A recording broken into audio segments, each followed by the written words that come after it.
Changing the language in the YouTube app is a straightforward process. Follow these steps to adjust the language settings on your device. Step 1. Open the YouTube app. Launch the YouTube app on your mobile device or tablet. Make sure you are signed into your account for a seamless experience.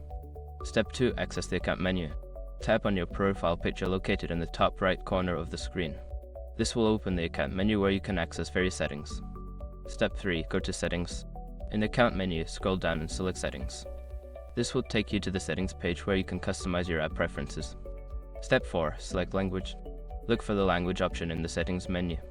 Tap on it to view the list of available languages that you can choose from. Step 5. Choose your preferred language.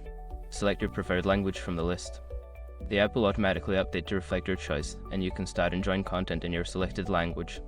By following these steps, you can easily change the language in the YouTube app. Enjoy your viewing experience.